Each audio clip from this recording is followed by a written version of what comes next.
नमस्कार दोस्तों, class 8th math का हम मॉडल टेस्ट पेपर कर रहे हैं। तो ये 2024-25 के लिए पेपर रहेगा। ऐसा ही पैटर्न आएगा। तो इसमें देखो पार्ट सी तक हमने कर लिए थे। वो वीडियो नहीं देखी आपने, पिछली 2 वीडियो, तो उनको भी देख लीजिए। अब पार्ट डी और ई बचता है हमारा। तो इस वीडियो में पार्ट डी के 10 क्वेश्चन खत्म हो जाएंगे। देखिए पार्ट डी का फर्स्ट क्वेश्चन है इसमें, क्या 1188 एक पूर्ण घन है? यदि नहीं तो किस सबसे छोटी प्राकृतिक संख्या से 1188 को भाग दिया जाए कि भागफल एक पूर्ण घन प्राप्त हो जाए? Is 1188 a perfect cube? If not, by which smallest number should 1188 be divided so that the quotient is a perfect square? तो ये जो क्वेश्चन है देखो, इसमें बोला है कि 1188 को हम कैसे, ये पूर्ण वर्ग की बात नहीं, ये घन की बात की है। ठीक है, घन मतलब क्यूब। देखो स्क्वायर वाले भी होते हैं ऐसे क्वेश्चन किया अब था हमने पहले, वो वर्ग वाला था, ये क्यूब वाला है।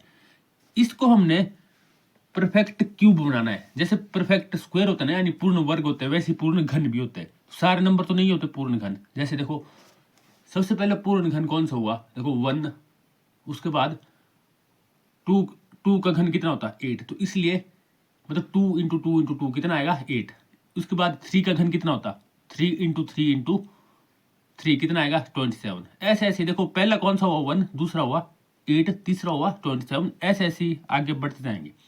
तो ऐसे ही हमने 1188 को भी पूर्ण घन बनाना है। ये पूर्ण घन नहीं है। तो पूर्ण घन बनाने के लिए देखो डिवाइड की बात की गई ना यहाँ पे। जब डिवाइड की बात करो तो हम जो एक्स्ट्रा होता है ना उसको हम हटा देंगे। ठीक है, उससे डिवाइड करेंगे इस नंबर को। जैसे ये है 1188, तो एक्स्ट्रा का पता कैसे लगेगा हमारे को? पहले मेरे को इसकी प्राइम फैक्टराइजेशन करनी पड़ेगी। देखो 8 लास्ट में किससे करोगे आप? 2 से करोगे।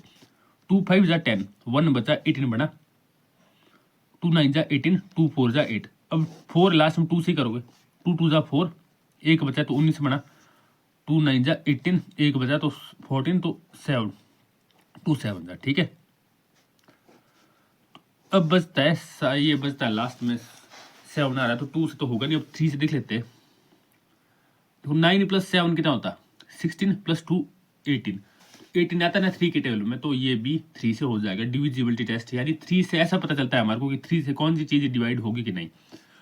3 9 जा 27, 2 बचता है तो 27 बना, 3 9 जा। ठीक है, तो अब देख लो आप क्या बचता है 99। तो 99 को देखो किससे जाएगा 3 से, 3 3 जा 9, 3 3 जा 9। अब देखो ये किससे जाएगा 33, 3 1 जा 3, 3 1 जा 3। ठीक है, अब ये किससे जाएगा 11 से, 11 1 जा 11। तो अब आप इसमें देख सकते हो, देखो ये ना जो 1188 आया है, इसमें आप देख सकते हो कि 2 into 2 into 3 into 3 into 3 into 11। इसमें क्या हुआ देखो, एक्स्ट्रा नंबर कौन से आ रहे? देखो अब डिवाइड की बात की गई ना, तो डिवाइड की बात, अगर तो मल्टीप्लाई की बात की होती तो मैं क्या करता, मेरे को 2 11 यहाँ पे और लाना पड़ता। ये क्यूब की बात हो रही बेटा, इसमें 3 3 के बनने चाहिए, तो 2 11 मैं यहाँ पे और जोड़ देता, 2 11 आ जाते 11 इंटू 11 इंटू 11, और यहाँ पे 1 2 और आ जाता है, तो बन जाते देखो 3 बन जाते 2, और 11 भी 3 आ जाते, 3 तो पहले ही 3 है। और डिवाइड की बात की गई तो इसमें हम एक्स जो नहीं बनने उनको हटाते हैं। ठीक है, जैसे 2 2 ना यहाँ पे, इनको हटाना पड़ेगा, इसको भी हटाना पड़ेगा। तो देखो आप ये 11 है, 2 है, 2 है, कुल मिला के कितना हुआ है 11 2 जा 22, 22 2 जा 44। तो एक हिसाब से हमारे को 44 हटाना पड़ेगा, मतलब 44 से डिवाइड करना पड़ेगा इसको 1188 को। देखो ये 11 भी एक्स्ट्रा, ये 2 और 2 भी एक्स्ट्रा है। ठीक है, तो हटाने पड़ेंगे। तो क्या करेंगे देखो 1188 को डिवाइड करेंगे मैं किससे 44 से। देखो तो 44 का टेबल पढ़ना पड़ेगा इसके लिए। तो टेबल तो आप गैस कीजिए, 44 2 जा कितना होता है 88 हुआ ना। देखो ये 88, तो इससे जब इसको माइनस करोगे तो कितना बचेगा है, 30 बचेगा। ठीक है, ऊपर से ले आए आप 8 ले आए। तो अब देख लो 308 है ना, तो अब 308 को देखना पड़ेगा कि 44 से कितने से जा सकता है ये। तो आप देख सकते हो ये 6 या 7 से 6 से देख लेते हैं, 7 से देख लेते हैं। ठीक है, 6 से देख सकते हो आप। तो 7 4 जा 28 का 8 2 7 4 जा 28 और 2 30। तो कितने से गया है, 7 से गया देखो। ठीक है, तो ये 308, तो कितना आया 27 आ गया। देखो इनको हटा के कितना, अब 1188 किस्म चेंज हो गया 27 में। तो 27 आया ना, ये पूर्ण वर्ग है, सॉरी पूर्ण घन है, यानी परफेक्ट क्यूब है ये। तो इसका भी इन्होंने क्या बोला है कि जो परफेक्ट क्यूब नंबर आएगा ना एक्स्ट्रा हटा के, तो उसका भी हमारे को क्या निकालना है, क्यूब रूट निकालना है, यानी घनमूल निकालना है। तो कैसे निकालेंगे घनमूल इसका, देखो 27 है, 3 9 जा 27, 3 3 जा 9, 3 1 जा। देखो ये परफेक्ट क्यूब लग रहा है ना, पता है, देखो बन गया ना, देखो कोई नहीं बचा एक्स्ट्रा। तो क्या आ जाएगा 27 का घनमूल या परफेक्ट क्यूब कितना आया 3। देखो एक ही बनेगा ना, इससे 3 आ गया। इस तरह से ये क्वेश्चन खत्म होता है। नेक्स्ट क्वेश्चन है question number 2, 5xy minus 2yz minus 2zx plus 10xyz में से 3xy जमा 5yz माइनस 7zx को घटाइए। अब सब्ट्रैक्ट करना है इसमें, देखिए है ना, तो माइनस करना है। अब एक बात ध्यान रखा आपने, देखो हिंदी में क्या लिखा है, हिंदी में ये लिखा है पहले, इंग्लिश में ये लिखा है। हिंदी वाले ध्यान दीजिए, आपको सिंपल है, आपने ये लिखा है पहले, इससे घटाना है इसको। ठीक है, ये लिखा है बाद में। और इंग्लिश वाले ध्यान दे, देखो फ्रॉम जहां लगा होता ना, उसका मतलब होता है ये आएगा पहले। आपने मान लो 3 को माइनस करना है 4 से, तो आप ऐसे बोलोगे ना, सब्ट्रैक्ट 3 फ्रॉम 4, तो 4 से करना है ना माइनस, तो फ्रॉम 4 बाद में आएगा इसमें क्वेश्चन में, पर वो जब सॉल्व करोगे आप तो वो पहले आएगा, 4 माइनस 3 करोगे ना। ठीक है, तो ये चीज पहले आएगी। हिंदी में तो चलो सीधा लग जाता है पता एकदम। तो अब देखिए, तो ये चीज मैंने पहले लिखनी है, जो ये 5xy minus 2yz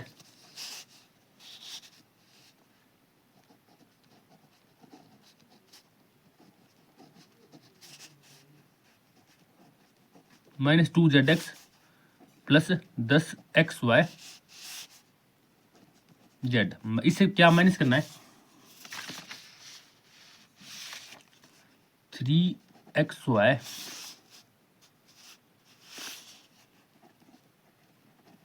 plus 5yz minus 7zx। ये माइनस करना है। एक बात ध्यान रखना, यहाँ पे ब्रैकेट लगा लेना जरूर।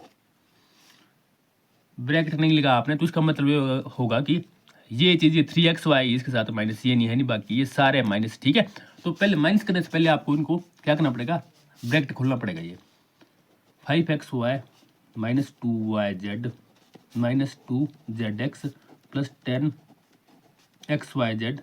देखो अब ये तो ऐसे लिख दिया, इसके साथ है लगेगा माइनस। ठीक है, इसको करें ना, माइनस कर रहे हैं इसको, इससे तो 12 लगेगा माइनस। अब देखो माइनस होगा मल्टीप्लाई इससे, इससे भी, इससे भी, इससे, तो माइनस वाई से मल्टीप्लाई कितना आया माइनस 3xy, माइनस वाई से मल्टीप्लाई कितना आया माइनस 5yz, माइनस वाई से multiply minus into minus plus तो 7, तो उल्टी हो जाती चीजें। देखो ना आप, जो प्लस के था वो माइनस का हो गया, जो माइनस का था वो प्लस का हो गया, ऐसे भी आप देख सकते हो। तो अब देखिए इनको सॉल्व करो।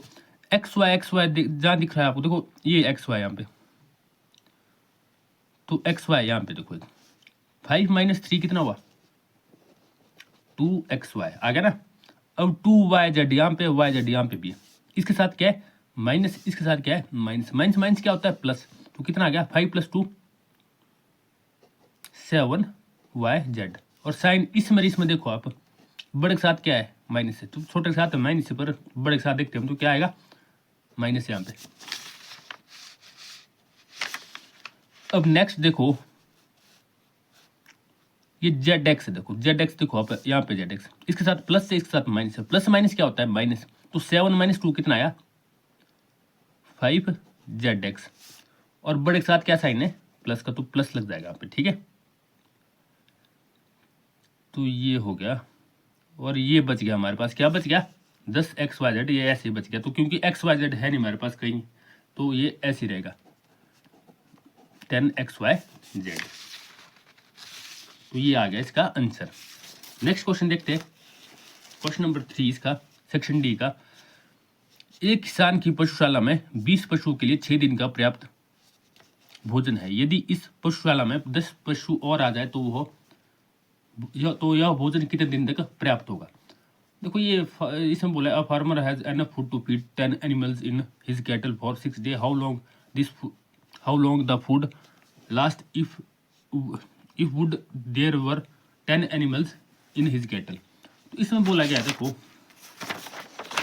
आपने किए होगा ना, देखो एक होता है समानुपात और एक होता है वो क्या बोलते हैं उसको, विलोम समानुपात, मेरे को हिंदी में नहीं आ रहा है ध्यान, एक डायरेक्ट और इनवर्स प्रोपोर्शन, ठीक है। तो उसका क्वेश्चन है, देख लेना आपने वो क्वेश्चन। इसमें क्या बोला गया, देखो एक होता है डायरेक्ट प्रोपोर्शन और एक होता है इनवर्स प्रोपोर्शन। तो इनमें क्या फर्क होता है, देखो जैसे ये ना, एक किसान है उसके पास 20 पशु है, तो 6 दिन का फूड है उनके लिए। अब देखो कंडीशन क्या है कि वो पशु कितने हो गए, अब 10 और बढ़ गए, 10 बढ़ गए वो। अब देखो पहले 20 पशु थे, 6 दिन का फूड था उनके लिए, फूड मतलब खाना, चारा वगैरह बोलते हैं आप।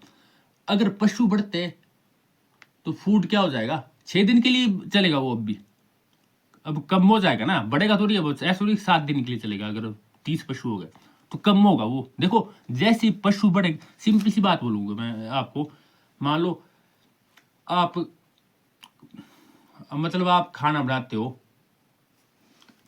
या कुछ और एग्जांपल ले ले, जैसे कोई खाना मान लो 2 लोगों के लिए चलता है वो 10 दिन, ठीक है।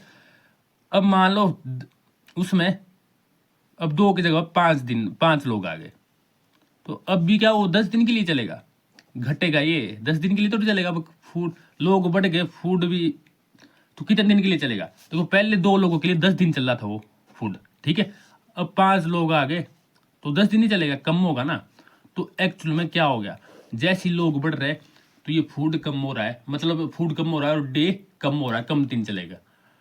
तो इसलिए क्या होता है, इनवर्स प्रोपोर्शन, समानुपात का मतलब क्या, प्रतिकूल समानुपात क्या बोलते हैं, विलोम समानुपात, ठीक है, मतलब उल्टा हो रहा है, ठीक है। तो इसको इनवर्स प्रोपोर्शन बोलते हैं इंग्लिश में। तो जैसे ये यहाँ पे, ये देखो यहाँ पे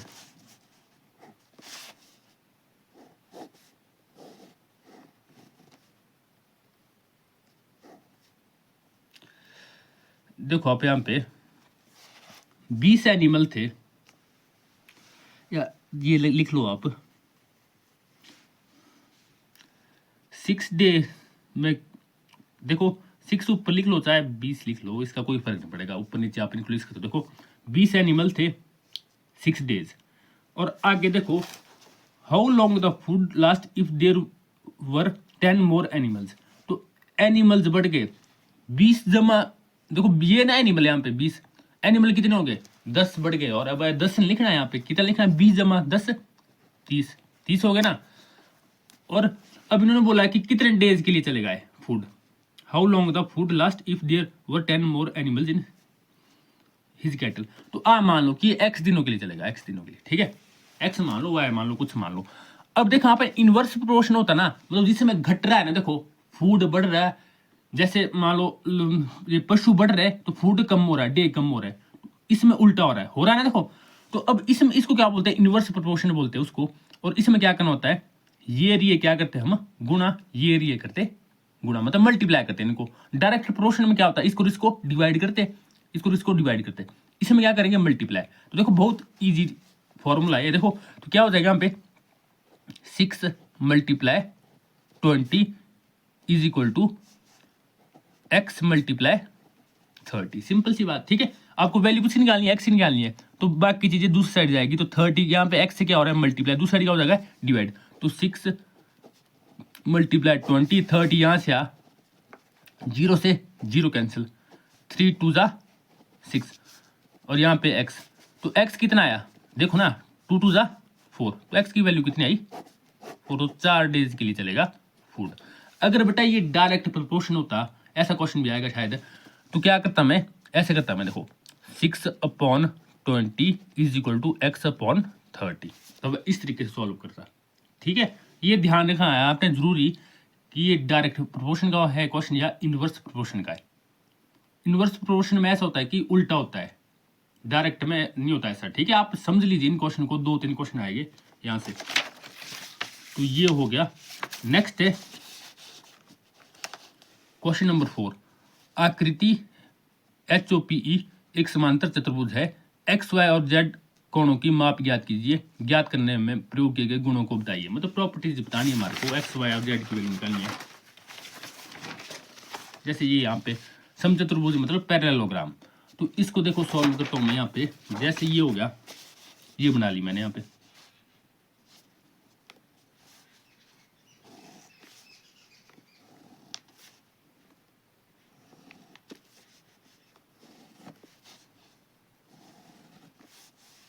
ये x हो गया, ये z हो गया,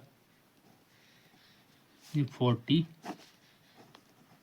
ये 70, ये y, ये हो गया यहाँ पे E P H O। तो इसमें वैल्यू निकालिए हमारे को। देखो आपने देखा होगा पैरेललोग्राम में क्या होता है, पैरेललोग्राम में ये होता है कि जो ये एंगल होते हैं ना, ये ऑपोजिट एंगल, मतलब समचतुर्भुज में ये इक्वल होता है, जितना ये होता है उतना ये होता है, और इसका सम 180 होता है। तो कई चीजें होती है। देखो इसमें आपने ये करना है, जैसे ये है ना, मैंने बोला आपको कि इस एंगल का और इस एंगल का सम 180 होता है, तो ये भी आपने ध्यान रखना है। यहाँ पे देखिए आप, एक चीज है, अगर ये रियल लाइन पैरेलल हो ना, ये रियल लाइन पैरेलल है, इनके बीच में एक लाइन लगा दूं ऐसे, तो जो ये क्रॉस में बनते हैं ना एंगल, ये यहाँ से यहाँ को, यहाँ से यहाँ को, इनको बोलते हैं अल्टरनेट इंटीरियर एंगल। आपने हिंदी में देखना है क्या बोलते हैं। तो इनका जो सम होता है, सॉरी ये क्या होते हैं, आपस में इक्वल होते हैं, जितना ये होगा ना उतना ही ये होगा। ठीक है, तो जैसे यहाँ पे y है, देखो EP पैरेलल है HO के, है ना। देखो EP जो है वो समांतर है किससे, किसके, HO के। क्यों, ये पैरेललोग्राम की ऑपोजिट साइड क्या होती है, पैरेलल नहीं होती है।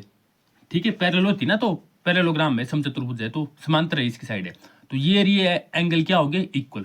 तो क्या हो जाएगा, y इज इक्वल टू, बढ़ने ना, देखो क्रॉस में बढ़ना है। देखो ये दो पैरेलल लाइन, इनके बीच वाली लाइन है ये, जैसे मैंने आपको एग्जांपल दिया। देखो क्रॉस में बढ़ना है, यहाँ से यहाँ को, देखो यहाँ से यहाँ को, ये यहाँ के इक्वल होना था। ठीक है, तो y आ गया 40 डिग्री, आ गया ना y 40 डिग्री, तो y आ जाएगा यहाँ से, ये आ गया, एक वैल्यू आ गई हमारे पास। अब देखो आप x और z कैसे निकाले। तो x और z निकालने के लिए अगर देखो मैं ये एंगल लिख लूँ यहाँ पे, ये वाला एंगल, इसका नाम दिया है कुछ नहीं, आप इसको मान लो, कुछ मान लो आप इसको। ठीक है, इसको आप ये मान लो, जो इन्होंने नाम नहीं दिया है, एंगल A मान लो आप इसको। ठीक है, तो एंगल A, देखो ये वाला एंगल कितना होगा, आप देखो ये क्या पे, यहाँ से क्या बनना है, यहाँ को लीनियर पेयर बनना है, ये 70 डिग्री है, तो ये कितना होगा, यहाँ से यहाँ तक ये एंगल कितना बनेगा, 180 का बनेगा। ये अगर 70 डिग्री है तो ये कितना हो गया, यहाँ पे 110 नहीं हुआ। ठीक है, तो आप लिख सकते हो A plus 70 degree is equal to 180। तो A is equal to 180 minus 70 is equal to 110। ऐसे देख लो बेटा, यहाँ से यहाँ तक अगर 180 होगा ना, ये होगा उसमें 70, तो ये कितना होगा 110। देखो ये इससे निकाल के ये फायदा हुआ, जितना ये एंगल होगा ना उतना ही ये एंगल होगा यहाँ पे। ठीक है, तो A आना 110, तो x भी कितना हो जाएगा, 110 आ जाएगा। ठीक है, तो ये A plus 70 is equal to 180, ये यहाँ पे क्यों आया, ये होता है लीनियर पेयर बोलते हैं इसको, रैखिक युग्म हिंदी में। ठीक है, तो वो भी आपने रीजन के साथ साथ लिखते रहना। तो x कितना आ गया 110। अब क्या बचा हमारे निकालने को, z बचा है। तो अब एक बात ध्यान देना आप, जितना ये होगा ना यहाँ पे, देखो इस एंगल का और इस एंगल का पूरे का सम कितना होता है 180। देखो मैंने ये बोला ना आपको कि क्रॉस में एंगल क्या होते हैं इक्वल, लेकिन सेम साइड में क्या होता है, उनका सम 180 होता है। तो ऐसा भी हो सकता है कि एक 140 हो, दूसरा फिर 40 होगा, 100 हो, दूसरा फिर 80 होगा, पर इन दोनों का सम होगा 180। इन दोनों का सम भी कितना होगा 180। तो अब देखो x plus z plus 40 is equal to 180। तो बेटा ये वाला एंगल है जो एच, जिसको आप पूरा मान सकते हैं, ये दो एंगल में डिवाइड है, तब लिखा मैंने 40 प्लस जेड, और ये एक्स, इस एंगल का पूरे का सम कितना होगा 180। लेकिन ये एंगल है ना, जो ये 40 प्लस जेड में डिवाइड है, तो जेड प्लस 40 आएगा। ठीक है, तो एक्स की वैल्यू आ गई, कितनी आ गई एक्स की वैल्यू, पुट कर दूंगा मैं। एक्स की वैल्यू यहाँ लिखी, देखो 110 plus z plus 40 is equal to 180। तो 110 प्लस 40 कितना होगा 150 plus z is equal to 140। तो z is equal to 180 minus 150 कितना आ जाएगा 30 डिग्री आ जाएगा। ठीक है, तो जेड की वैल्यू होगी 30 डिग्री। तो उम्मीद है आपको समझ आया होगा।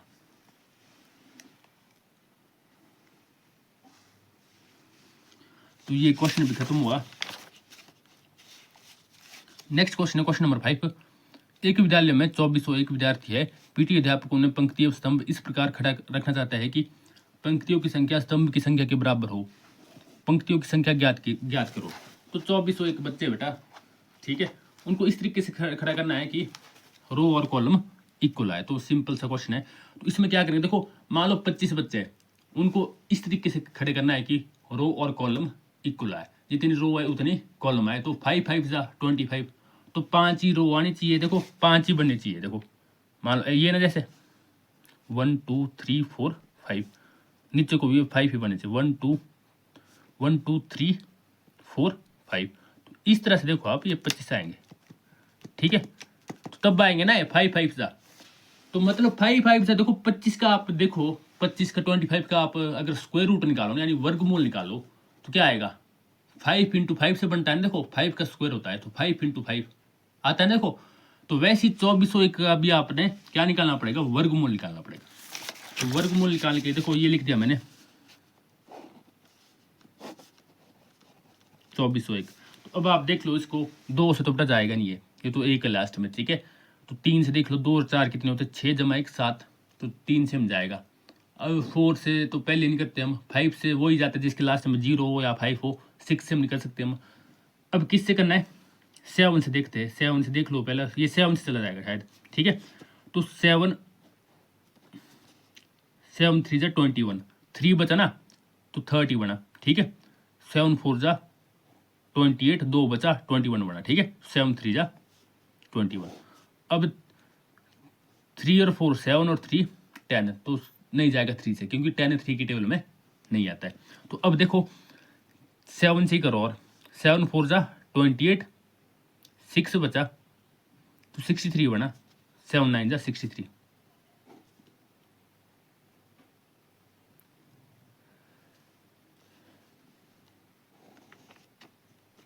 ठीक है ना, अब देखो 7 7 जा 49 और 7 1 जा 7। तो देखो आप,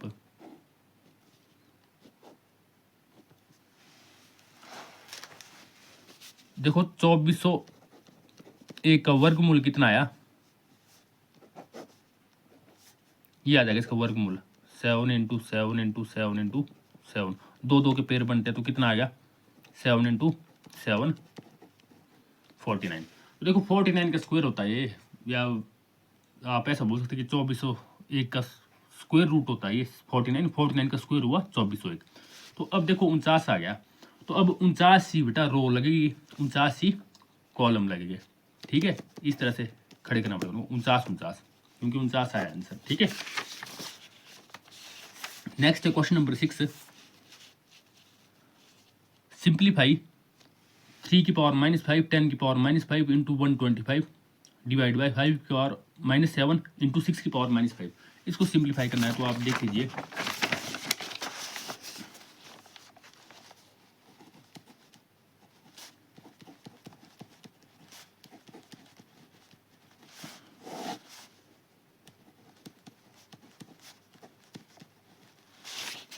इसको सिंप्लीफाई करने के लिए देखो आप जैसे ये ना पावर, देखो जब होते हैं बेस सेम तो पावर क्या होती है ऐड। अब जब मतलब जब आधार होते हैं ना बराबर, तो पावर होती है जमा। अब क्या पावर है बराबर तो आधार क्या हो जाते हैं, गुणा हो जाते हैं आपस में, मल्टीप्लाई हो जाते हैं। ठीक है, जब पावर इक्वल हो तो जो बेस होता है वो क्या होता है, मल्टीप्लाई होता है आपस में। देखो पावर है यहाँ पे इक्वल, घाते इक्वल, तो बेस है यानी आधार हो जाएगा मल्टीप्लाई, तो क्या हो जाएगा 10 3 जा मतलब कंबाइन बन जाता है। देखो कितना आ जाएगा 10 3 जा 30⁻⁻5 इंटू 125, और यहाँ पे ऐसे रखो आप इसको,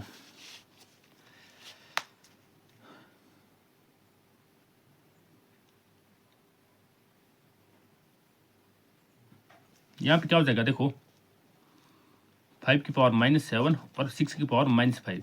तो अभी आप इसको सॉल्व नहीं कर पाओगे।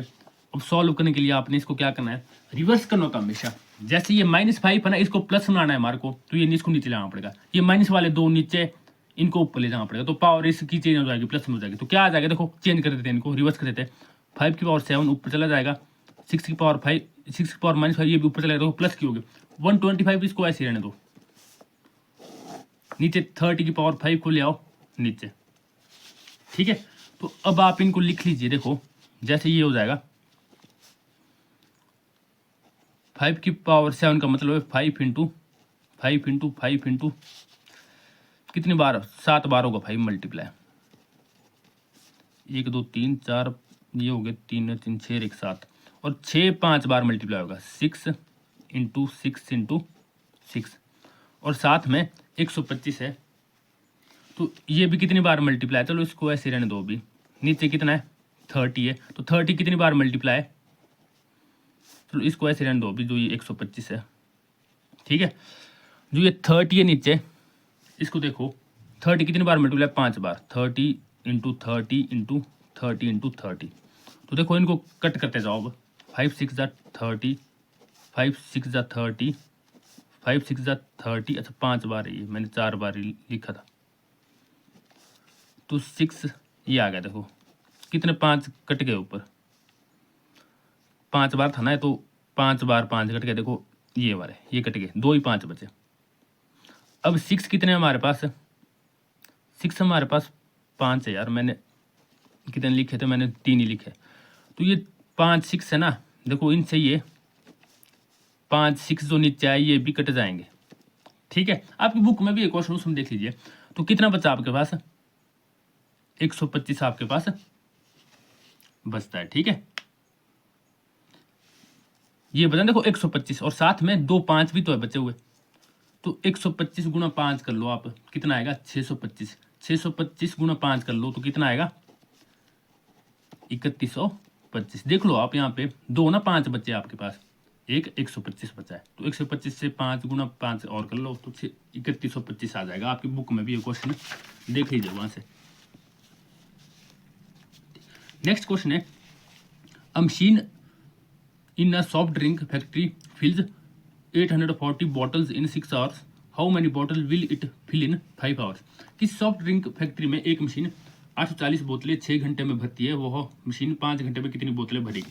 तो ऐसे क्वेश्चन बताया, जैसे ये था ना, ये वाला क्वेश्चन था ना, उसी एक्सरसाइज से देखो, उसी चैप्टर से देखो, ये वाला क्वेश्चन था। तो ठीक है, ये इनवर्स प्रोपोर्शन वाला था, ये डायरेक्ट प्रोपोर्शन वाला है। ठीक है, तो सेम टाइप के क्वेश्चन है, ज्यादा फर्क नहीं इनमें। तो इसमें क्या करूंगा मैं, देखिए जैसे ये है, एक फैक्ट्री में 840 बोतलें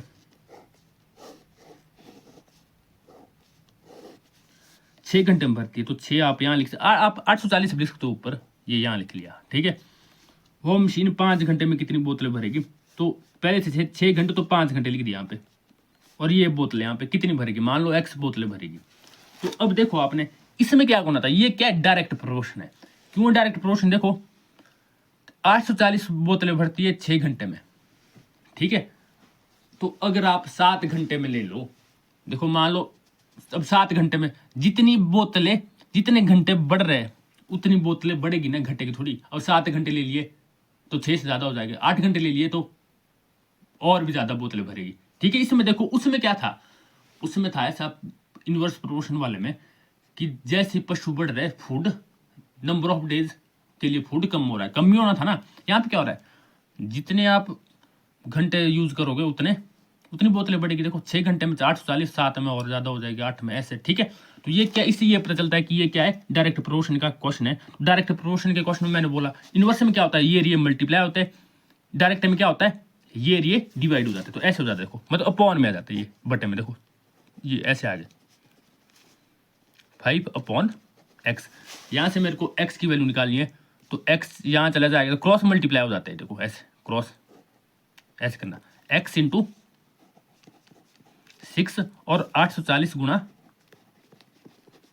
5, ऐसे हो जाता है, क्रॉस में होता है मल्टीप्लाई। मेरे को x की वैल्यू निकालनी है, तो ये 840 गुणा 5 बटे 6, ये 6 यहाँ मल्टीप्लाई और दूसरा क्या हो गया डिवाइड। तो काट लीजिए आप इसको, 14 6 होता है। आप ऐसे कर सकते हो, किस चीज को गुना कर लो, मल्टीप्लाई कर लो, बाद में 6 से डिवाइड करना इकट्ठे को, ठीक है, ऐसे कर सकते हो आप। तो ये 14 है, तो 14 6 होता है 84, तो 140 बनाए, देखो बड़ा ना, 0 की 0 आ जाएगी। 140 इंटू 5 कितना आ जाएगा, देख लो आप, 100 पंजा 540 पंजा कितना हो गया 200, तो 500 जमा 200 कितना हुआ 700, इसको गुना कर लीजिए 700 आ जाएगा, ठीक है। तो 5 घंटे में कितनी बोतलें भरेगी, 700 भरेगी। 6 घंटे में भर रही थी 840, ठीक है। तो ऐसा नहीं होता कि कम हुई है तो घंटे बेटा कम हुए ना, पर ये समझो आप कि जैसे ही घंटे बढ़ रहे हैं ना तो बोतलें उतनी ज़्यादा बढ़ेगी ना, तो ये डायरेक्ट प्रोपोर्शन का ये क्वेश्चन है, ठीक है। नेक्स्ट क्वेश्चन है क्वेश्चन नंबर 8, सरल कीजिए a² माइनस b² का होल स्क्वायर। तो इसको करना है, इसके लिए देखो लिख लेता हूँ इसको जल्दी से,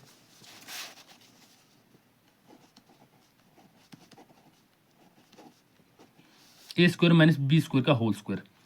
तो अब आप इसको कई तरीकों से कर सकते हो। पहले मैं इस यहीं पे फॉर्मूला लगा दूं कि a minus b into a plus b, ऐसा लिख दिया देखो, a minus b a plus b और इसका क्या है होल स्क्वायर। ऐसे भी आप इसको कर सकते हो, पर ऐसे लेंथ हो जाएगा। आपने क्या करना है, a² माइनस b² का होल स्क्वायर है ना, इसको क्या मानना है, a ही मानना है इसको। देखो ऐसे भी तो बोल सकते हैं आप इसको, a माइनस बी का होल स्क्वायर बोल सकते हैं ना। तो यहाँ पे a की जगह पे या ऐसे वो वाला फॉर्मूला करो ना आप, x वाला, वो ठीक रहेगा। देखो x माइनस वाई का होल स्क्वायर क्या है, वो x² plus y² minus 2xy। तो देखो क्या हो जाएगा, यहाँ पे x की जगह पे क्या है, यहाँ पे a²। देखो x की जगह पे क्या है, यहाँ पे a²। तो x कितना है a² और y कितना है b²। y b नहीं है बेटा, b² है, b²। इसमें देखो यहाँ पे a तब होता अगर यहाँ पे एक साथ स्क्वायर नहीं होता, ठीक है, समझ गए ना आप बात। तो क्या आ गया यहाँ पे, क्या हो जाएगा, देखो ये किसके इक्वल हो जाएगा, यहाँ पे देखो ये ना, जो किसके इक्वल हो जाएगा, देखो x² plus y² minus 2xy। तो x का स्क्वायर मतलब x कितना है a², तो a² का भी स्क्वायर। एक तो फॉर्मूले का स्क्वायर आ रहा है, एक इसके साथ खुद स्क्वायर यहाँ पे, ठीक है। x का स्क्वायर ये देखो, x कितना है a², तो a² का भी square minus sorry plus y², तो y कितना है b², तो b² का भी square minus 2xy, minus 2 into x into y. X कितना है a² और y कितना है, अच्छा ये y है ना b² है, y कितना है b²। तो ये आ जाएगा, देखो a की पावर 2 इंटू 2 कितना आ जाएगा, देखो जो पावर है दो पावर इकट्ठी होना तो वो गुणा नहीं होती, मल्टीप्लाई होती है, आपने पढ़ा है। तो a की पावर 4, ये भी यहाँ पे b की पावर 4 और ये माइनस 2a² b², ये आ जाएगा आंसर, ठीक है। तो इस तरह से आप इसको कर सकते हो। नेक्स्ट क्वेश्चन नंबर 9, विद्यार्थियों में से 72% विद्यार्थी गणित में रुचि रखते हैं, कितने प्रतिशत विद्यार्थी गणित में रुचि नहीं रखते। तो सिंपल सी बात है, देखो ऐसे नहीं बोला है कि कितने बच्चे नहीं रखते, इन्होंने बोला है कि कितने प्रतिशत, हाउ मैनी। अब हिंदी में कुछ और ही लिखते हैं, हिंदी में और इंग्लिश में और ही लिखते हैं, how many are not good in mathematics. तो सिंपल सा क्वेश्चन ऐसा है, जैसे कितने टोटल परसेंट कितना होता है बेटा, 100% होता, उस समय से कितने परसेंट को रुचि है, 72% को रुचि है। तो कितने लोग ऐसे जिनको रुचि नहीं है, तो वो कितना हो जाएगा, 28% को पसंद नहीं है, 72% को पसंद है। ठीक है, तो हिंदी के हिसाब से तो हो गया है क्वेश्चन की कितने प्रतिशत रुचि नहीं रखते, 28% नहीं रखते। तो आप सिंपल से इसको देख ऐसे कर सकते हो, अगर निकालना ही ना आपने 28% निकाल भी सकते हो आप। तो कैसे निकालना है आपने 28%, 25 स्टूडेंट है टोटल, 25 का आप 28% निकाल लो, ऐसे निकालना है। देखो 25 का 28%, 25 इंटू 28 अपॉन 100। तो 25 से काट लो इसको नीचे, 25 4 जा 100, 4 7 जा 28। तो कितना, 7 स्टूडेंट रुचि नहीं रखते। ठीक है, 72% रुचि रखते, तो 28% नहीं रखते, तो 28% निकाल लो इसका 25 का। इतने बच्चे हैं कि जो रुचि नहीं रखते, समझ गए होगा आप बात। ठीक है, किसी चीज का परसेंटेज निकालना हो ना, मान लो अब परसेंटेज दी है, वो नंबर निकालना हो, जैसे आपके मान लो 700 में से पेपर हुआ, उसमें से किसी के 80% है, आपको बोला कि 80% है, तो आप देखोगे मार्क्स कितने आओगे टोटल, ये नहीं बताया, ऐसा बोला कि 80% है, तो आप ऐसे देखोगे 700 का 80% निकालोगे, 100 नीचे आ जाएगा, फिर इसको सॉल्व करोगे। ठीक है, उतने जितना ये आएगा उतने उसके मार्क्स आए, इस तरह से वो किया जाता है। ठीक है, नेक्स्ट है लास्ट क्वेश्चन, भाग कीजिए, इसमें इसको डिवाइड करना है हमारे को इससे, तो बस छोटा सा क्वेश्चन है ये भी, तो लिख लेता हूँ इसको जल्दी से, फिर खत्म हो जाएगा हमारा ये section. 26xy x plus 5 y minus 4,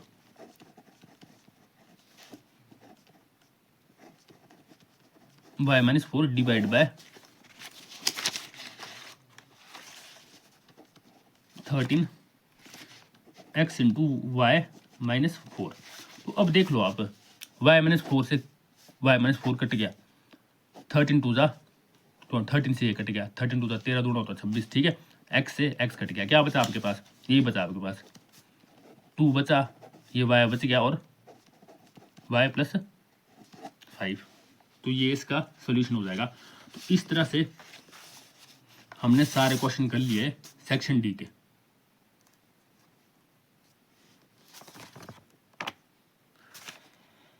अच्छा, एक चीज यहाँ पे ना, जो सॉरी यहाँ पे ये कट गया ना, ये बचा यहाँ पे x प्लस 5 पे मैंने y लिख दिया। ठीक है, x प्लस 5 बचा। तो इस तरह से हमारे सारे क्वेश्चन कंप्लीट होते हैं सेक्शन डी के। तो अब हमारे सेक्शन ई बचेगा, इसमें है कुल 4 क्वेश्चन। तो इसमें तो ये तो छोटी वीडियो रहेगी, तो ये वीडियो भी आपको जल्दी मिल जाएगी, लास्ट वीडियो होगी ये। ठीक है, तो सेक्शन डी है ना ये, सेक्शन ई ये रहेगा यहाँ पे, ये वाला, इसके 4 ही क्वेश्चन है यहाँ पे। ठीक है, तो इस तरह से खत्म हो जाता है। अगर आपको कोई डाउट हो तो आप जरूर पूछिए, कुछ समझ नहीं आया आपको। ठीक है, मिलते हैं नेक्स्ट वीडियो में, थैंक यू।